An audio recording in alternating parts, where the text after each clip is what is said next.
వీరెవరు? చూడ్డానికి మా అమ్మలాగే ఉందే. అమ్మలాగా ఉండడమేంటి? నీ అమ్మనే. అదేంటమ్మా, నువ్విక్కడికెందుకొచ్చావు? చెప్తే నేనే వచ్చేదాన్నిగా. అదేంటి, నువ్వింటికి వెళ్ళి వచ్చావుగా శశి? ఇప్పుడే అమ్మని చూసినట్టు మాట్లాడుతున్నావు. చెప్తే నేనే వచ్చేదాన్నిగా అంటే నువ్వింటికి వెళ్ళలేదా శశి? అప్పుడు శశిగుండె చాలా వేగంగా కొట్టుకుంటుంది. అయిపోయింది, నా బ్రతుకైపోయింది. అడ్డంగా దొరికిపోయాను.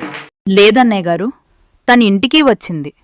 తన ఉద్దేశం నేను వస్తానని ముందే చెప్తే ఇద్దరం వచ్చేవాళ్ళం కదా అని. అంతేగా శశి? అంతే అమ్మా, కొద్దిగా తడపడ్డానంతే. చెప్పేదేదైనా క్లియర్గా చెప్పాలి కదమ్మా.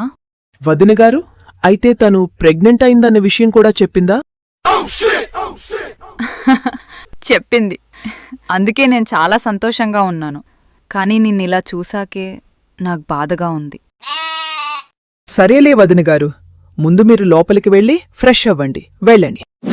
లోపలికి వెళ్ళి తల్లి కూతుర్లిద్దరూ ఇలా మాట్లాడుకుంటారు. అమ్మా, నీకెలా తెలుసమ్మా ఇవన్నీ? అత్తయ్య దగ్గర నేనింటికొచ్చానని ఎలా చెప్పావు? ఒసే పిచ్చిమోద్దు, నువ్వు నా కూతురివే. నీ గురించి నాకు తెలీదా? అసలేం జరిగిందంటే, రమ్య శశీలు నగలు తీసుకొని అక్కడ్నుంచి వెళ్ళగా ఆ మరుసటి రోజు రామ్లాల్ సేటు ఇలా అనుకుంటాడు. ఈ అమ్మాయిని నేనెక్కడో చూశానే, గుర్తుకు రావట్లేదు. గుర్తొచ్చింది. తినురేఖ వాళ్ళ కూతురు కదా. నేను తినపెళ్ళికి కూడా వెళ్ళాను. మరేంటి ఈ అమ్మాయి? తన పేరు శ్రావణి అనింది. ఒక్కసారి రేఖకు కాల్ చేద్దాం. రేఖ ఇంట్లో ఏదో ఆలోచిస్తూ ఉంటుంది. సడన్గా రామ్లాల్ సేట్ కాల్ చేసేసరికి ఇలా అనుకుంటుంది. అదేంటి, రామ్లాల్ సేట్ నాకు కాల్ చేస్తున్నాడు? ఏదైనా పని గురించి కావచ్చు. లిఫ్ట్ చేస్తాను అని రేఖ కాల్ లిఫ్ట్ చేస్తుంది. హలో రామ్లాల్ సేట్ గారు, నమస్కారం. ఎలా ఉన్నారు? చాలా రోజుల తర్వాత కాల్ చేశారు. ఏదైనా పని ఉండి కాల్ చేశారా? నేను బాగున్నాను. ఏమీ లేదు రేఖాగారు. మీ అమ్మాయి శశి మా గోల్డ్ షాప్కి వచ్చిందండి. అది చెప్దామనే కాల్ చేశాను. ఏంటి, మా అమ్మాయి శశి మీ షాపుకొచ్చిందా? అవునండి, తన స్నేహితురాలు రమ్య కూడా వచ్చింది. తను పేరు శ్రావణి. నేను చెన్నైలో ఉంటాను అని అబద్ధం చెప్పి 50 లక్షల బంగారు నగలు కొనుక్కుని వెళ్ళింది. అవునా? నాకిప్పుడే గుర్తొచ్చి మీకు కాల్ చేశాం. అలాగేనండి, నేను మీకు కాల్ చేస్తాను అని చెప్పి కాల్ కట్ చేస్తుంది. అదేంటి, శశి బంగారు షాప్కి వెళ్లడం ఏంటి? పైగా తన పేరు శ్రావణి అని అబద్ధం చెప్పడం ఏంటి? ఒక్కసారి రమ్యకి కాల్ చేసి అడుగుదాం అని రేఖ రమ్యకు కాల్ చేస్తుంది. రమ్య రేఖ కాల్ రావడం చూసి ఇలా అనుకుంటుంది. అదేంటి, శశి వాళ్ళమ్మ నాకు కాల్ చేస్తుంది. లిఫ్ట్ చేసి మాట్లాడతాను. హలో రమ్య, నేను శశి వాళ్ళమ్మ రేఖను మాట్లాడుతున్నాను. హలో ఆంటీ, ఎలా ఉన్నారు? హా అమ్మా, నేం బాగున్నాను. కాని ఇప్పుడు శశి ఎక్కడుంది? నువ్వు శశి కలిసి రాన్లాల్ సేట్ దగ్గర నగలు కొన్నారంట, నిజమేనా? అవునా ఆంటీ, ఇద్దరం వెళ్ళి కొన్నాము. అవునా?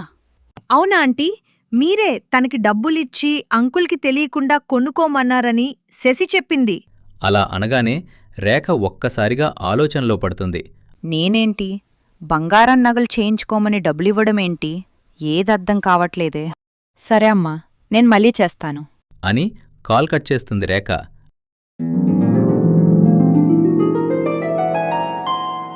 అలా దీని గురించి నాకు తెలిసింది. ఇక నీనుంచే ఆ నిజమేంటో తెలుసుకుందామని వచ్చాను. అలా కవర్ చేశాను. ఇప్పుడు చెప్పు, ఈ బంగారం ఏంటి? నువ్విప్పటిదాకా ప్రెగ్నెంట్ అయ్యి నాకు చెప్పకపోవడమేంటి? అమ్మా, మా మావయ్య దాచిన డబ్బు అంత తీసుకుని అనాథ శరణాలయం కట్టిస్తాడంట. అది నాకు నచ్చక నేను ఆ డబ్బు దొంగలించి ఆ డబ్బుతో బంగారు నగలు చేయించుకున్నాను. నువ్వే చేయించావని అబద్ధం చెప్పాను. మా అత్తయ్య మావయ్య దొంగతనం ఎవరో చేశారు అని తెలుసుకోవటానికి అంజనం వేయించారు. అలా వేయించగా ఆ డబ్బు తీసింది నేనే కాబట్టి నాకు వాంతులయ్యి కళ్ళు తిరిగాయి. ఎలావైనా ఆ సిచ్యువేషన్ నుంచి తప్పించుకోవాలని నేను ప్రెగ్నెంట్ అయ్యానని అబద్ధం చెప్పానమ్మా. ఇది జరిగింది. అవునా? నువ్వూ నా కూతురివి శశి, చాలా మంచి పని చేశావు. కాని ఈ విషయం ఎట్టి పరిస్థితుల్లో దుబాయ్లో ఉన్న మీ నాన్నకి తెలియకూడదు అని మూర్ఖంగా అంటుంది రేఖ. అది బానే ఉంది. కాని ఈ చిన్న కొర్లెవరు? మీ అత్తయ్య తెగ ప్రేమ చూపిస్తుంది. మా మరిది కాలేజ్లో అమ్మాయిని ప్రేమించాడు. అదే అమ్మాయిని పెళ్లి చేసుకుంటా అని ముందే ఇంట్లో చెప్పాడు. కాని వాళ్ల తాతయ్య చనిపోవడంతో తనకి ఎవరు లేక పెళ్లి చేసుకుని ఇంటికి తీసుకొచ్చాడు. కాని ఆ అమ్మాయిది తక్కువ కులం కావటంతో రోజు అత్తయ్య మౌనికను పీడించేది. ఇప్పుడేదో తనని హాస్పిటల్కి తీసుకువచ్చి బ్లడ్ ఇస్తే తనపై ప్రేమ చూపిస్తుంది కాని మా అత్తయ్యేం మంచిది కాదు. అలా మాట్లాడుతున్నప్పుడే రవి అక్కడికి వస్తాడు. అయితే రూపాయి కట్నం తేకుండా వచ్చిందనమాట. రవిని చూసి రేఖ సైలెంట్గా ఉండిపోతుంది. అవునమ్మా, కట్నం తేకుండా వచ్చింది. బాగున్నారా అల్లుడుగారు? మీరెప్పుడొచ్చారండి?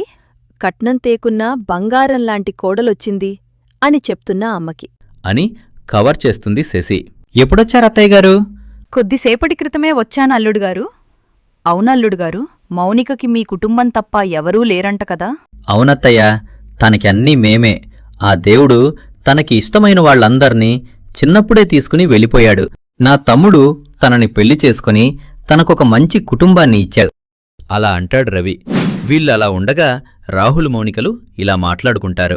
మౌనిక, మా వదిన చెప్పింది నాకు నిజంగా నమ్మేలా లేదు. మా అన్నయ్యకి సరిగ్గా కట్నం కూడా ఇవ్వలేదు. పాపం మావయ్య దుబాయ్కెళ్ళి కష్టపడి ఆ వచ్చిన డబ్బులతో పెళ్లి చేశాడు. అలాంటిది అత్తయ్య శశీకి అంత డబ్బు పెట్టి నగరు ఎలా చేయించింది అంటావ్?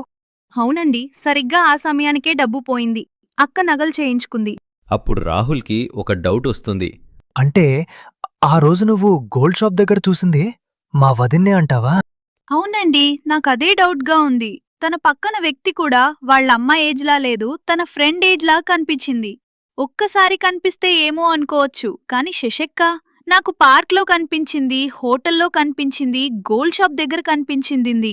అయితే ఎలాగైనా ఆ రోజు వదిన వాళ్ల అమ్మగారింటికి వెళ్ళిందా, లేక నువ్వు చెప్పినట్టు గోల్డ్ షాప్ దగ్గరికి వెళ్ళిందా అని కనుక్కోవాలి.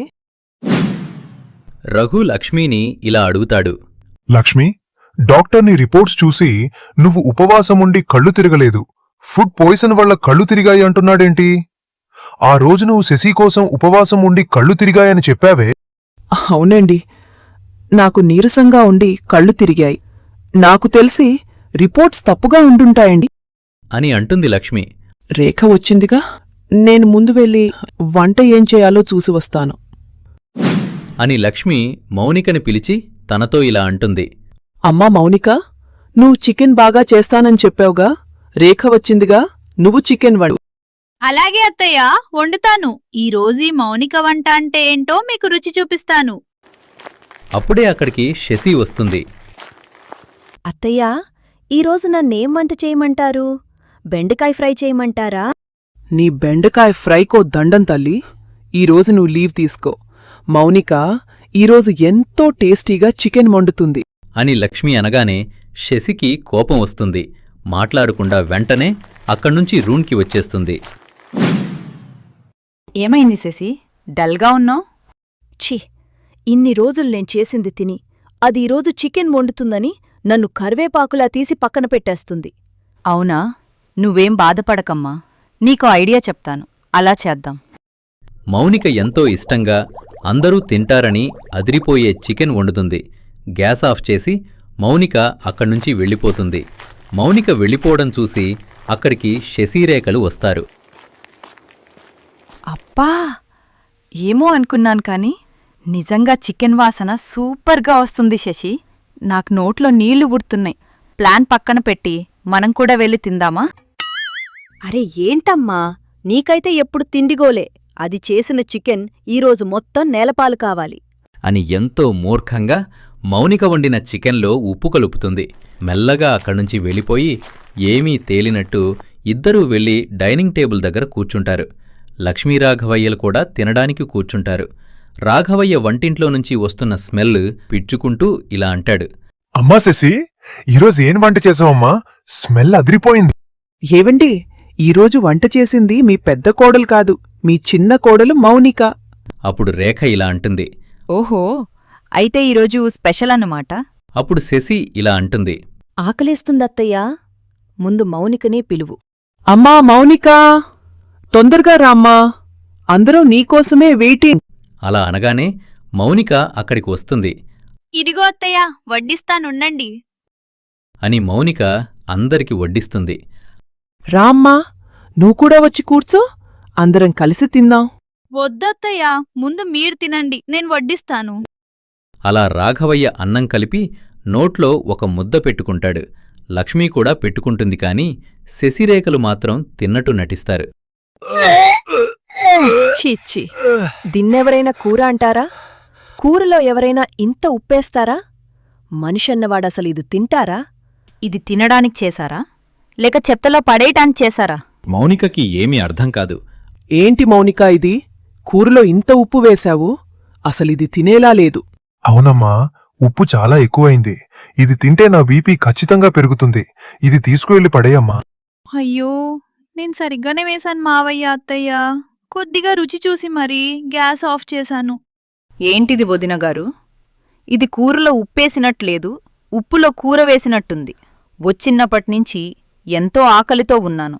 ఇది తిన్నాక నా ఆకలంత చచ్చిపోయింది. నన్ను క్షమించండి వదినగారు, ఏదో పొరపాటు జరిగినట్టుంది. నేనిప్పుడే ఆన్లైన్లో ఏదైనా తినడానికి ఆర్డర్ చేస్తాను. అప్పుడు ఎంతో వెటకారంగా శశి ఇలా అంటుంది. ఇది పొరపాటున జరిగినట్లేదత్తయ్యా, కావాలని చేసినట్టుంది.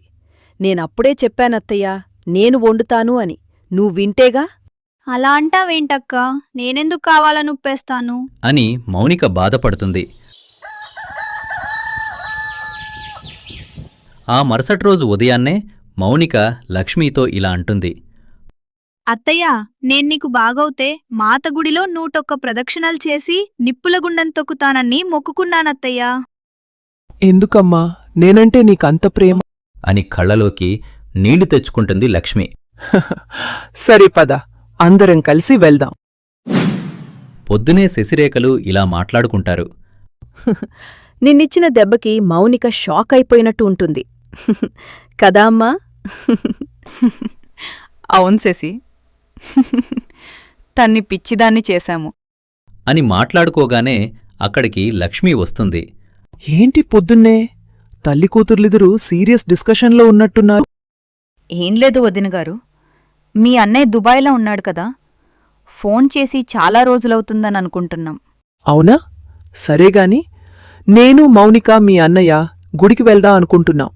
మౌనిక నాకు నయమవుతే 101 ప్రదక్షిణాలు చేసి నిప్పులగుండం తొక్కుతా అని మొక్కుకుందడ. నిజంగా నేనంటే మౌనికకి ఎంత ప్రేమో. తనలాంటి కోడలు నాకు దొరకడం నా అదృష్టం. అని అనగానే శశికి వళ్లంతా మండిపోతుంది. మీరు రండి వదినగారు, ఇక్కడ అమ్మవారు చాలా మహిమగలది. మనస్ఫూర్తిగా కోరుకుంటే ఏదైనా జరుగుతుంది. అలాగే వదినగారు, వస్తాను పదండి. ఇది నా చేతిలో చచ్చిందే.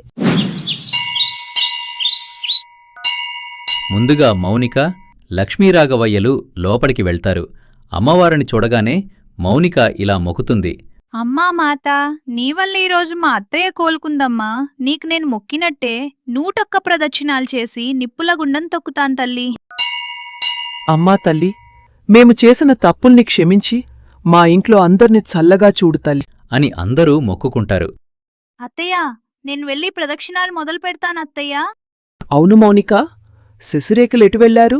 మనతో పాటే గుడి లోపలికి వచ్చారే. రేఖ గుడి ముందర ప్రసాదం ప్రసాదం అని అతని ప్రాణం తీస్తుంది. ఓ ప్రసాదం అబ్బాయి, నాకింకొద్దిగా ప్రసాదం పెట్టు. ఇలా చేస్తావేంటి? ఏంటమ్మా మీరు ప్రసాదం ప్రసాదమని ఇలా చంపుతున్నారు? మీకే మొత్తం పెట్టేస్తే వేరే భక్తులేం తింటారు? అప్పటినుంచి నా ప్రాణం తింటున్నావు. ముందు వెళ్ళు ఇక్కడ్నుంచి. ఏంటమ్మా ఎప్పుడు నీ తిండిగోలా?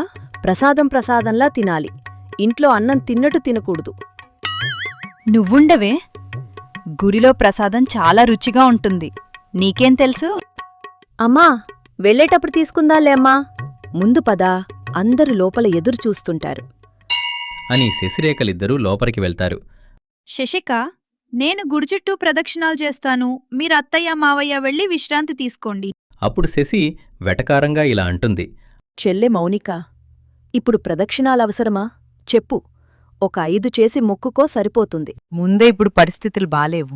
అత్తయ్యకి ఇలా ఉంది, అక్కా కడుపుతో ఉంది. ఇప్పుడు నీకేమైనా అయితే ఇంట్లో పనులన్నీ ఎవరు చేస్తారు చెప్పు? నాకేం కాదండి, ఆ అమ్మవారే నాకు తోడుగా ఉన్నారు. నేను నా మొక్కుని పూర్తి చేస్తాను. అని చెప్పి మౌనిక ఎంతో భక్తి శ్రద్ధలతో గుడి చుట్టూ ప్రదక్షిణలు చేయడం మొదలుపెడుతుంది. ఓం దుందుర్గాయై నమః, ఓం దుందుర్గాయై నమః, ఓం దుందుర్గాయై నమః. లక్ష్మి అక్కడ్నుంచి వెళ్ళిపోగానే శశిరేఖలు ఇలా మాట్లాడుకుంటారు. అమ్మా, అది ప్రదక్షిణాలు చేస్తుందమ్మా. అది చూసి మా అత్తయ్య ఎంతో మురిసిపోతుంది. ఎలాగైనా దాని ప్రదక్షిణలు చెడగొట్టాలమ్మా. నా దగ్గర ఒక ఐడియా ఉందే. ఉండు, నేనిప్పుడే వెళ్ళొస్తాను, నువ్విక్కడే ఉండు అని రేఖ శశితో అని బయటికి వెళ్తుంది. మౌనిక వెనకాలే రేఖ కూడా నడుచుకుంటూ వెళ్తుంది. ఒకచోట ఆగి రేఖ పదునైన ముళ్లను దారిలో పెడుతుంది. శశి, మౌనిక నడిచే దారిలో ముల్లేసొచ్చాను. ఇక దాని కాలికి ముళ్ళులు గుచ్చుకొని అటు ప్రదక్షిణలాపలేదు, ఇటు నొప్పి తట్టుకోలేదు. అవునా? పదమ్మా, వెళ్ళి చూద్దాం. అది ఈరోజు ముల్లులు దిగి కుంటుకుంటూ నడవాల్సిందే. అని ఇద్దరు కలిసి మౌనిక వెనకాలే నడుస్తూ ఉంటారు. ముళ్ళులింకా గుచ్చుకోనట్టున్నాయే అని అనుకుంటూ ఉండగానే ఒక్కసారిగా ఆ ముల్లులు శశి కాలికి దిగుతాయి. మౌనిక శశి ఏడుపు విని కూడా తన ప్రదక్షిణలు ఆపదు. ఓం దుందుర్గాయై నమః. దేవుడా, ఏమైంది శశి, అలా అరుస్తున్నావేంటి?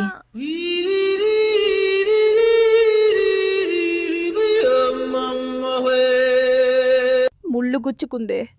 నువ్వు నాకోసం ముల్లులు వేశావా? దానికోసం వేశావా? అమ్మా! అయ్యో, ముళ్ళులెక్కడ వేశానో మర్చిపోయానే.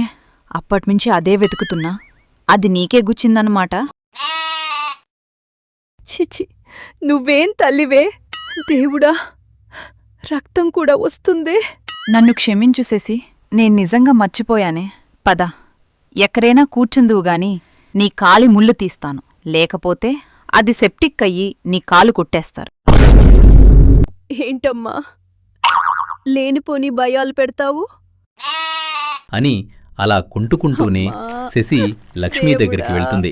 లక్ష్మీ రాఘవయ్యలు చెట్టు కింద కూర్చొని ఉంటారు. శశి కుంటుకుంటూ రావడం చూస్తారు. అమ్మా శశి, ఏమైందమ్మా? అలా కుంటుకుంటూ ఎందుకు నడుస్తున్నావు? కాలికి దెబ్బేమైనా తగిలిందా? దెబ్బ కాదత్తయ్యా, ప్రదక్షిణాలు చేస్తున్నప్పుడు కాలికి ముళ్ళు గుచ్చుకుందత్తయ్యా. అయ్యో, అలా ఎలా గుచ్చుకుంది శశి? మౌనిక అన్ని ప్రదక్షిణాలు చేస్తున్నా తనకి ఒక్కటి కూడా గుచ్చుకోలేదే. అందుకే ఏది చేసిన భక్తి శ్రద్ధలతో చెయ్యాలమ్మా. అది విన్న శశికి ఇంకా వళ్ళు మండిపోతోంది. ఎవరైనా భక్తితోనే చేస్తారు కదా వదినగారు. అలా గుచ్చుకుంటుంది అని ఎవరనుకుంటారు చెప్పు? అయినా గుడి నీట్గానే ఉందే. ఇక్కడ ఎక్కడ ముళ్ళ చెట్లు కూడా లేవే. మరి నీకెలా గుచ్చుకుంది? దాన్నే దరిద్రం అంటారు మావయ్య. ఏం చేస్తాం? సరేగాని ముందు ఆ కాలికున్న ముళ్ళు తీసుకో అని అంటుంది అత్త లక్ష్మి. కొద్దిసేపటి తర్వాత మౌనిక పుట్టలో ఏంతో భక్తితో పాలు పోస్తుంది. శశి కూడా ముళ్ళు తీసుకుని అక్కడికి వస్తుంది. అమ్మా శశి, ఈ పాలు నాగదేవతకు పొయ్యమ్మా. నీ కడుపులో పెరుగుతున్న బిడ్డకు తన ఆశీర్వాదం ఎప్పుడూ ఉంటుంది. ఇదిగో అక్క పాలు. ఈ పాలు పోసి మనస్ఫూర్తిగా నాగమ్మ తల్లిని మొక్కు. హేంటి, ఈ పాలు ఈ పుట్టలో పొయ్యాలా? పుట్ట ఉన్నంత మాత్రాన ఇందులో పాము ఉంటుందా? ఆ పాము నువ్వు పోసిన పాలు తాగుతుందా? పాము ఉన్నావా? పాము లేదు, దేవతా లేదు. ఏది? ఒక్కసారి రమ్మను. రా, బయటికి రా అని ఎంతో మూర్ఖంగా శశి కర్రతో ఆ పుట్టను కొడుతుంది. అని కొట్టగా ఒక్కసారిగా పుట్టలోంచి ఒక నాగుపాము బయటికి వస్తుంది. ఆ పాము ధగధగా మెరుస్తుంది. అది చూసి అందరూ ఆశ్చర్యపోతారు. ఆ పాము ఎంతో కోపంగా బొస కొడుతుంది. అలా బొస కొట్టగానే అయ్యో, ఈ చేత పనిచేయటం లేదే. ఈ చేతు స్పర్శ కూడా తెలియడం లేదే. అయ్యో అమ్మా! శశి పుట్టను కొట్టిన చెయ్యి పనిచేయకుండా అవుతుంది అని లబోదిబో అని మొత్తుకుంటుంది.